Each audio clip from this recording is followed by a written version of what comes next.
안녕하십니까. 지음영차 분당 정자점 운영하고 있는 신피조입니다.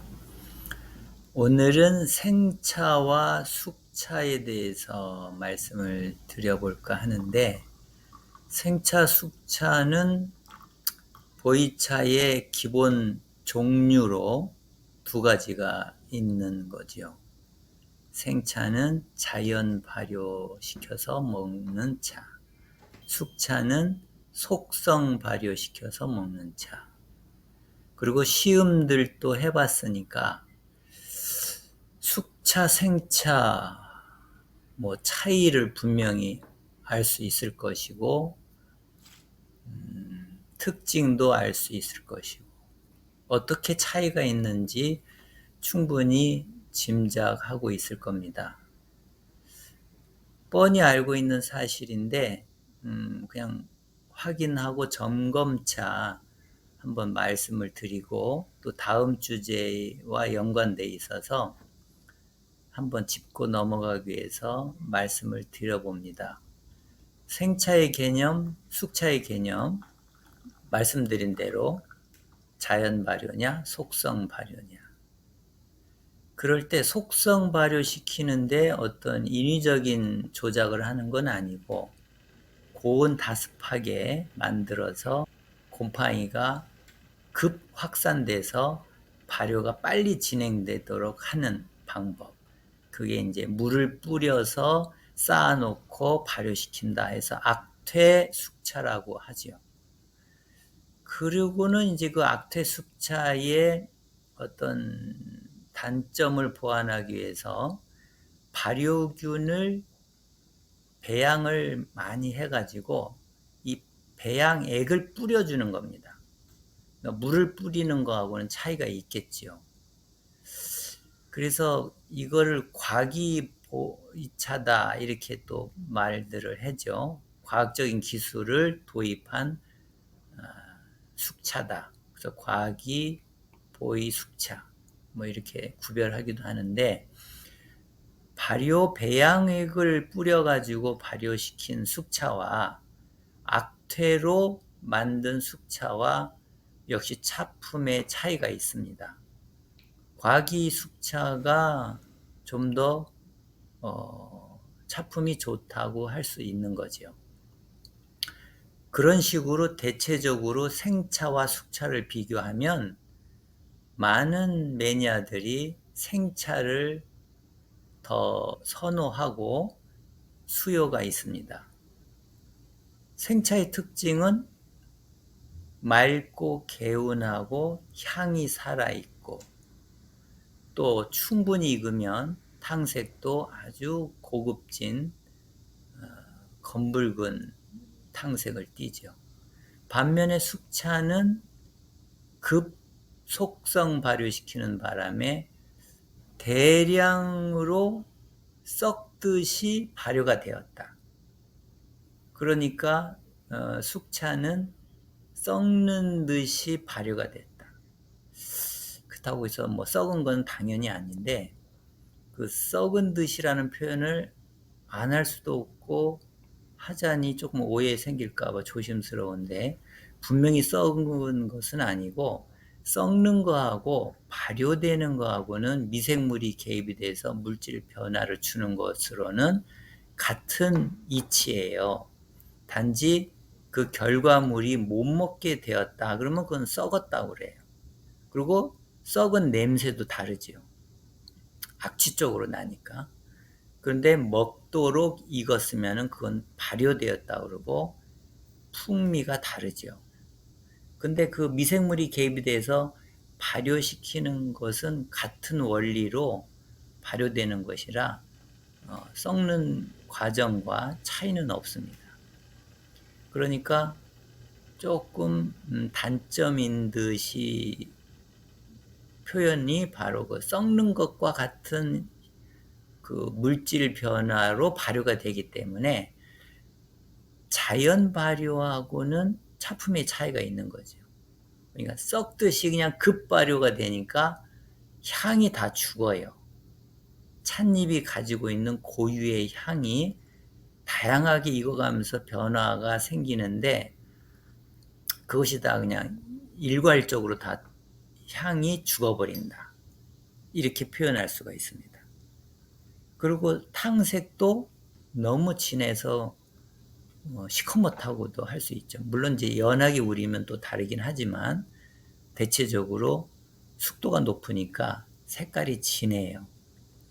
그리고 썩는 것처럼 급하게 발효되다 보니까 그 찻잎이 좀 으스러지면서 분해가 워낙 급하게 일어나 보니까 찻잎의 그 어떤 섬유질이 다 분해가 돼가지고 아주 미세한 가루라도 갈라지겠죠.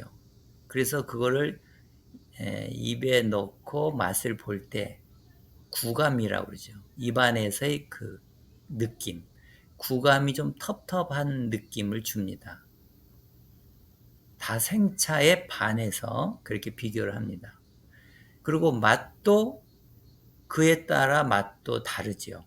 숙차의 맛과 생차의 맛이 다릅니다.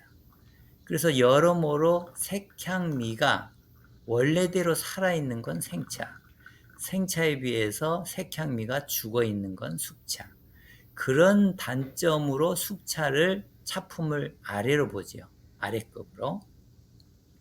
그래서 자연 발효로 돼서 색향미가 살아있는 생차가 더 고급진 차로, 또 원래 보이차는 또 그렇게 시작을 했으니까 그걸 더 점수를 많이 줍니다. 이러한 생차가 충분히 익으려면 대신 30년, 40년 이렇게 오래 있어야 숙차만큼이나 익어요. 그러면 30년, 40년 있으면 벌써 보관비도 비싸니까 출발 가격이 다르고, 또 차품이 워낙 좋으니까 가격이 비싸고, 그리고 30년, 40년 기다리는 동안에 그 재고가 그대로 있겠습니까? 10년 될 때 팔고, 15년 될 때 팔고, 20년 될 때 팔고, 25년 될 때 팔고, 30년 될 때 팔고, 이런 단계로만 매매가 이루어져도 남은 재고가 그리 많지가 않습니다. 그래서 희소성도 생기고 그러니까 이제 가격이 무슨 예술 작품처럼 그냥 파는 사람이 정하기 나름이고, 구매자가 그 가격을 인정하고 사면 그게 가격이에요. 그러니까 어떤 공산품처럼 생산 단가, 인건비, 무슨 비용 이렇게 감안해서 어느 정도는 가격 책정을 해야 된다. 그런 개념이 전혀 없이 부가가치가 워낙 높아서 이제 노차라고 하는 그런 오래된 차에 대해서는 가격이 규칙적으로 매겨지질 않습니다. 그런 점이 이제 생차의 특징이고, 숙차는 반면에 그런 점에서 차품이 좀 아래급이라 가격이 오래되어도 가격이 크게 오르지 않는 단점이 있습니다. 그러나 숙차는 숙차대로의 장점이 있는 것은 우리가 발효 성분을 많이 섭취해서 몸을 좀 더 건강하게 회복하고자 하는 목적을 둔 사람, 그런 사람들한테는 발효 성분을 많이 섭취하는 게 좋은데, 숙도가 높고 가격이 저렴한 숙차가 그런 점에서는 아주 적합하지요. 그래서 차품을 따지지 않고 발효 성분을 많이 섭취해서 해독을 좀 빨리 하고 싶다 할 때는 저렴한 숙차를 활용하는 방법이 있기 때문에, 그런 점에서 숙차는 나름 장점이 우리들한테는 있는 것이니까, 숙차는 생차에 비해서 색향미가 죽고 어쩌고 저쩌고 해서 차품이 낮아면서 무시하는 생각은 절대 할 일이 아닙니다. 숙차내로에 우리에게 도움을 주는 게 분명히 있으니까 너그러운 관용으로 숙차를 대할 필요가 있고, 또 숙차도 숙차도 이제 그 차품이 좀 차이가 나요. 그 발효 정도를 한 70%까지 할 거냐, 65%만 할 거냐, 60%만 할 거냐, 아니면 한 50% 정도만 할 거냐. 또 발효 배양액을 뿌려서 만들면서 또 차별된 그 차품의 차이, 다양하게 차품의 차이가 있는데, 이 숙차도 100%다 익혀서 만든 것이 아니니까 후 발효가 지속이 돼요. 그러니까 나머지 덜 익은 부분이 세월 따라 더 익어가면서 그때는 자연 발효 과정을 거치니까 생차의 풍미가 좀 배어들어서 숙차도 충분히 오래된 숙차는 그렇게 차품이 떨어지지 않고 고급진 차품을 우리가 맛볼 수가 있습니다. 그래서 노숙차도 충분히 오래되면 가격이 조금 비싼 가격이 되고, 그러니까 예를 들면 한 100은 넘어가기도 하죠. 그러니까 숙차는 그런 대로의 장단점, 생차는 그런 대로의 장단점, 이걸 감안해서 적절하게 활용하는 것이 우리의 미덕이라고 이렇게 생각하면 좋습니다. 이런 거를 아울러 이렇게 또 굳이 말씀을 드리는 거는 간혹 이제 조금 정치적으로 극우파같이 또는 극좌파같이 너무 치우친 그 보이차관을 갖고 계신 분들이 있어요. 어떤 것이냐면 숙차는 그 보이차도 아니야. 생차가 오리지널이고 생차가 제대로 된 보이차야. 숙차는 그 꺼내지도 마. 나는 숙차 안 먹어. 숙차는 보이차도 아니야. 이렇게 극단적으로 폄하하고 그렇게 생각하고 있는 사람들이 비록 소수일망정 그런 고집 또는 아집 그걸 갖고 숙차를 많이 폄하하고 아예 상대를 하지 않습니다. 그리고 숙차 마신다고 그러면 보이차에 대해서 잘 알지 못하는군, 안목이 없군, 안목이 낮군 이렇게 하면서 본인들이 더 제대로 알고 보이차에 대해서 안목이 깊은 것처럼 우쭐거리는 그런 속마음을 갖고 있어요.